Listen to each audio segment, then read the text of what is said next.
Hello, good morning, and welcome to Vocal Intuition Live. And I'm here on this glorious Saturday morning on the Easter weekend. If you're out there watching, then please do join in. In case you don't know me, I'm Anne Leatherland, and I'm a vocal trainer and also a personal growth coach. And I'm celebrating this morning for World Voice Day.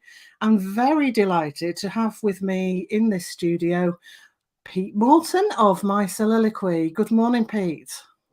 Good morning, Anne. Hello, nice to see you. How you doing? I'm fine, thank you. Doing quite well. And by the way, folks, if you are watching on the recording of this, then do join in. You can still ask questions, post comments. Obviously, if you're live, you can do that as well. So do make yourself known, and we'd be happy to chat and answer any questions after the broadcast. So, Pete, great to have you here. Can you tell us a bit about your background and what you do? I know that some of your fans may well be on here, but for people who don't know you, can you let us know? That would be great. Okay, yeah. Well, thank you, Anne. Well, my name's Pete Morten, as Anne has already said. I am a prog-rock musician, I guess would be the term you'd call it, but I just call myself a musician. I write rock music and I lean towards the progressive side of things. If anyone doesn't know, kind of bands like Rush and Dream Theater are sort of bands that influence that sound. So that's kind of where I've leaned on my records. But honestly, I'm just a musician. That's what I call myself, and I'm happy with that. For people that don't know me, I toured with Threshold for 10 years, made 3 albums with those guys. So, you know, if you don't know Threshold, go check them out. They're bloody amazing. They were huge, weren't they, Pete? So you toured Yeah. all over Europe and also in the States and other places as well. That's correct. Yeah. So Threshold, I mean, they're still going, obviously. They're making their new album now. So yeah, great band. If you don't know them, check them out. They're fantastic. But yes, so that's basically my musical history, if you like. I've played with other bands as well. I sing with another band called Nightmare World. We're just making our second album now. So yeah, I've been busy over the years with various projects. Very busy. I mean, I know that you're being very modest here because I know that you're an absolutely fantastic musician and guitarist in actual fact, and also now singer. And it was some years ago that we started to work together and you wanted to do more with your singing, isn't it? That's correct. So tell us a bit about your vocal journey over the years and how you came to want to do that. Well, it started at 5, actually. Singing was my first kind of love, and that's kind of how I discovered music, really, from when I was a child. So my earliest memories of singing around the house were around 5. All through my teenage years, I was singing in my bedroom every night. I did the whole uni thing and college and uni thing. And then when I left uni, I thought, well, okay, I've got 2 routes I can go down here. I can do the graphic design or I can do the music. I ended up doing both. But when I ended up taking music more seriously, that is when I kind of upped the ante a little bit in terms of how I was approaching singing. So yeah, and really the guitar came later. I started playing guitar around 18. Oh, right. I was 18 years old. Oh, I see. So yeah, so the guitar came later, but I think both have taken an incredible amount of work, to get anywhere near passable. It's been quite a journey, and obviously and as we know, I came to you in 2007 for the first time. And then really since then it's just been tweaking and growth, and as you know, I came to you a couple of years ago with various issues that I wanted to sort out. So as you know, as any singer knows out there, it's a constant journey for improvement. I mean, that's all it ever is, So, yeah. Because our voices change as we get older, for a start. Not that you're old, Pete, or anything like that. But there are all sorts of things that can get in the way. Sort of our state of mind, which is something I'm very interested in, and how people can actually think themselves sometimes into a bad space, but also illnesses like COVID, which I know now that you've had twice, haven't you? Yeah. And that has interrupted your production on this album, which is coming out soon. And tell us a bit about how you've looked after your voice during that time and how you've managed to cope. That would be really interesting. Hand on my heart, entirely truthfully, I've sung very, very little. Mm, Not mm, not for not wanting to, but purely because I just haven't had the strength. Of okay. the first bout of COVID, I was recovering from the long fatigue for close to 5 months, Gosh. and then I was feeling great Yeah. December, January, and then I caught it again last month. No, yeah, about 6 weeks ago. So now I'm right back to square one with the fatigue. I mean, you just can't make it up. So, but to that end, I mean, I think in terms of voice care, that has been the wise decision. Yes. As we Yeah. know, we're tired. I mean, even if you're just generally tired, you know, the voice can be hard work. But when you're suffering Mm. from fatigue, when you barely can get off the couch, then singing is No. just not a viable option at all. No, it's not. And just, I mean, light vocalizing just to keep things going. But the Yeah, things you're singing are very strenuous anyway. yeah, They've takes got a lot of great energy. range on them. They're very expressive. Yeah, And you use your voice in an incredible way. And I can understand how you wouldn't want to be doing that when you're compromised, yeah, by this illness. And so that's a very wise decision. yeah. But just to make sure that you keep the voice going very gently during Yes. that time. Well, I Otherwise, it have can been, become, yeah, I have been okay. sorry, Anne, yeah, I have been humming, obviously, and I've just been Oh, yeah, doing but not full on. very, very simple. Sometimes in the kitchen, I'll just break into a scale or something, and if I feel energized. So I've been keeping it ticking over, but I know that when I do finally get back to getting my voice back into shape, it's going to be a bit of an uphill journey, Yeah, obviously, because I haven't sung for so yeah. long. But you know, Did you have yeah. most of your vocal tracks down before the COVID hit? Thankfully, yes. I'd just Good. come back from Southampton where I'd finally mixed and mastered the album. So it was all in the bag by that point. And it Right. wasn't, and it was June last year when I caught it. So I just left the studio in May and yeah, and then caught it after that. Yeah. So it was just been a battle ever since then, really, sadly. But yeah, but Yeah. I'm determined to get back on to this because I've got another album to record with Nightmare World. So that's my Fantastic. that's my next commitment Yeah. beyond the promotional stuff that I'm doing for this new record. Yeah. Yeah. Brilliant. So I'm so glad that you've managed to get to the point where you're ready to launch this new album, Fusion. Yeah. So it would be great to know a bit more about that. I'm just going to change our view now so that we can see the wonderful artwork that you've done for this album. And if you've just joined us, please do make yourself known, by the way, and have a couple of comments here because I was absolutely blown away by this artwork. And I've seen some of Pete's artwork before, and he does this all himself as well. So, an incredibly talented guy we have here. And well done with that, Pete. But Thank you. could you talk us through it, do you think? Because I think the images here are very profound, aren't they? And they mean a lot to you and your journey in terms of putting the album together. Yes. Thank you, Anne. Yeah. Okay. So I'm going to try and give the very truncated version of this. It's a long story, but basically, in 2017, when I just wrapped up the last album, my brother sent to me in the post a book called Conversations with God. I left it on the bedside table for months. I didn't actually get around to reading it. I was busy doing other things and busy reading other books. But when I finally got around to it, it blew my mind. Thankfully, it has nothing to do with religion, regardless of what the title might insinuate, and more to do with just universal spiritual truths that have been, around humanity for centuries, and have largely been maybe ignored or just outright dismissed by conventional belief systems, I shall say. But regardless, these truths seem to be everlasting and eternal.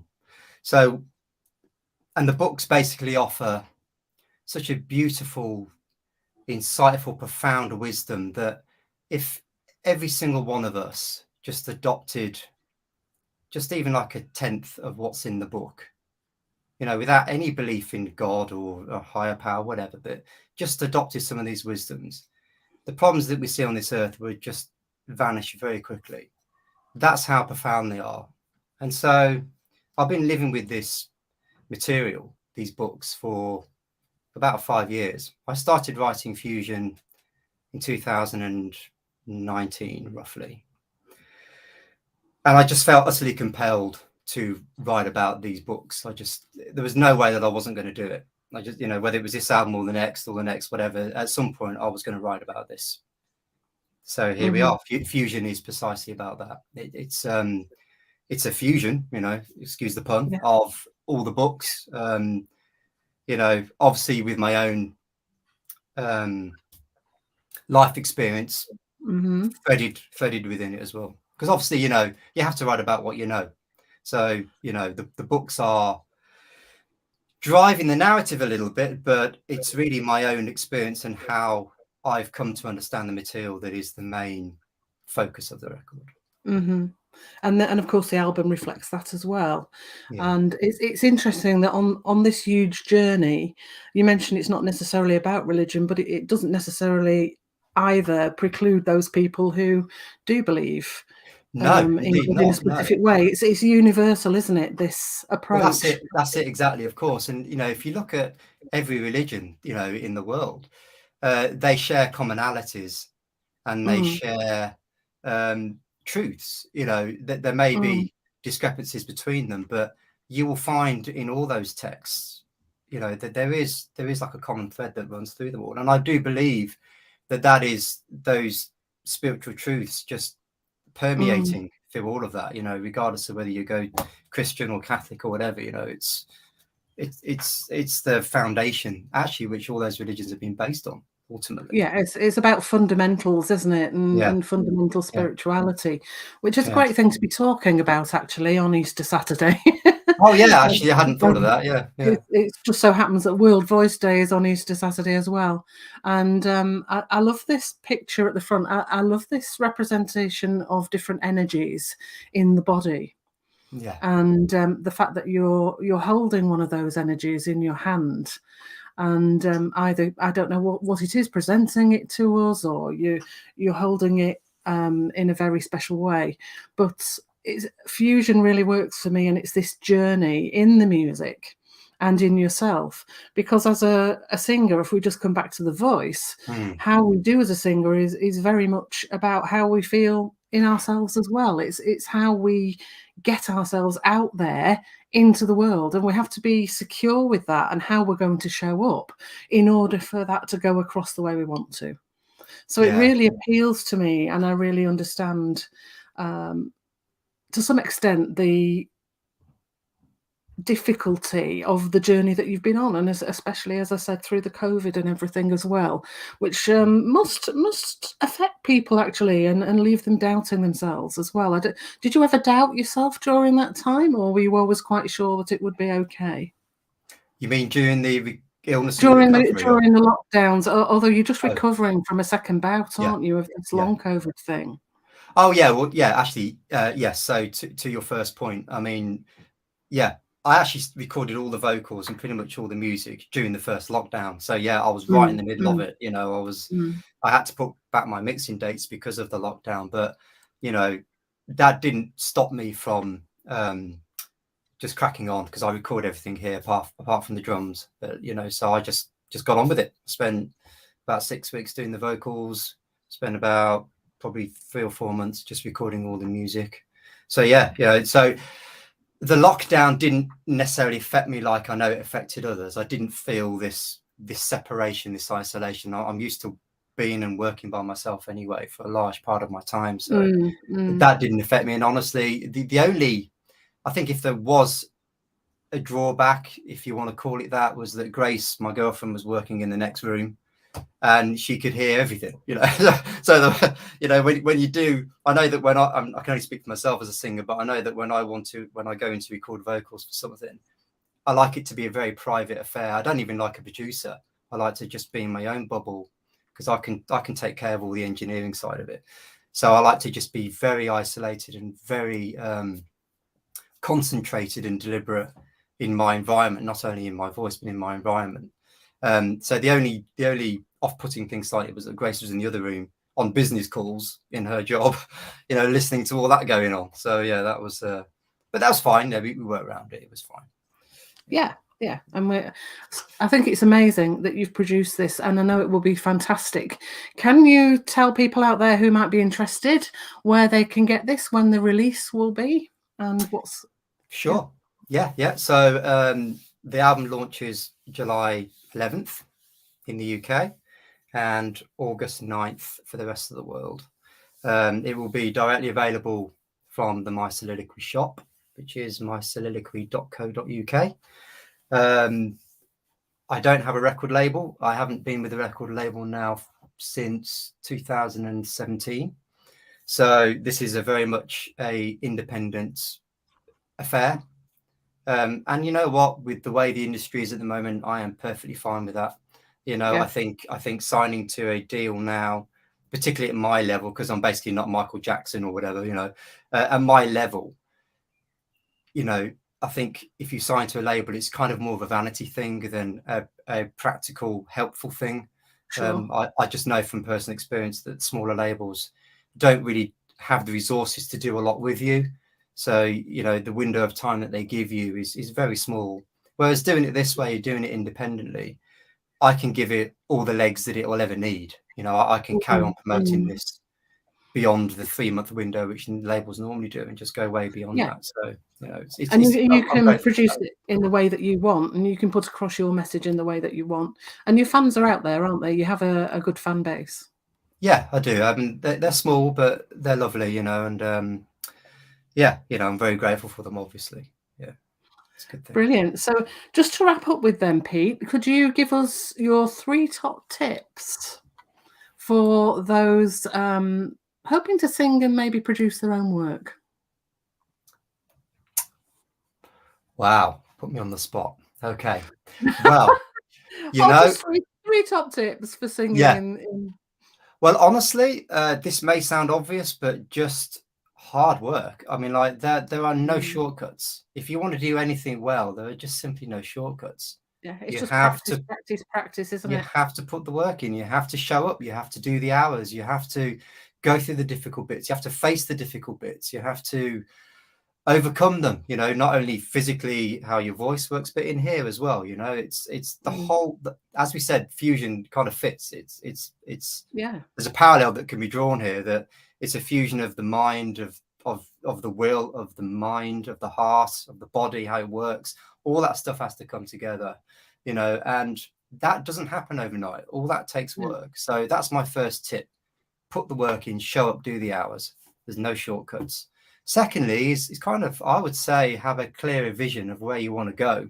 There's nothing worse than scrabbling around in the dark, looking at the blank sheet of paper going, okay, what do I do? You know, kind of start with a vision of what it is you're trying to achieve or accomplish. You know, that is definitely an important one, you know, because without it, you're kind of a ship heading to no particular port. You Yeah. know. Yeah. Thirdly, this is more of a, I guess, a health thing more than a work thing, but self-love. I mean, it has to start there, really. It does. If you don't value yourself, if you don't take pride enough in yourself, you don't care enough about yourself to stay healthy, both mentally and physically and spiritually, then any work, no matter what you're doing, is going to be uphill, you know. And honestly, this whole COVID thing, even though I considered it to be a bit of a curse thing, I'll call it again. But you know what? It's made me reset. It's made me look at life in a different way. I mean, I've spent the past 20 years just working relentlessly, and 12 of those were just making back-to-back Yeah. touring, out, no rest. This is the first bank holiday that I've taken off in all that time. I just Wow. paid no attention to bank holidays. So the reason I'm mentioning this is because self-love and self-care and taking time to heal, taking time to rest is just so important. And I've not done that. And I think maybe the COVID has hit me so hard because I was just already running on empty, I guess, in some ways, Yeah. you know. So they'd be my 3 tips for sure. Oh, thank you so much. That's so powerful, Pete. To all of us out here who are using our voices in any kind of singing or speaking, actually, as well. Yeah. And I've been really privileged to have you on here today chatting to us. Thank you, Anne, really. Yeah, you're welcome. People out there, if you're watching, make yourselves known. Ask us any questions afterwards. We'll get back to you. I'm sure Pete will paste the link for the album in the comments when the broadcast is over. And if you're watching the recording, then again, we will get back to you. We'd love to hear your comments. And it just remains for me to say, have a really happy Easter weekend. And thank you, Pete, for giving us part of this bank holiday. Thank you. Bank holiday. And sharing those wonderful thoughts with us. And I'm really pleased that you were able to do that. Thank you so much. Thank you, Anne, honestly, for having me. It's been such a privilege. And, I've loved working with you over the years. And can I just say this before we go? Anybody out there looking to explore the voice, whether you're just a professional speaker or a singer, or however you use your voice, you can't do much better than Anne. She's a consummate professional. She knows what she's talking about. And honestly, this isn't just me, making this up. I've come to Anne several times when I've had problems, and she's always been able to work through them with me and get me to understand my voice a little better. So honestly, from a practical working experience of working with Anne, she's fantastic. So I'm happy to say that. Thank you. It's really kind of you. Thanks, Pete. Yeah. Okay, everybody. Well, thanks so much. Have a great weekend, and bye for now. Yeah. Take care, everyone. See ya. Thanks, Anne. Bye-bye.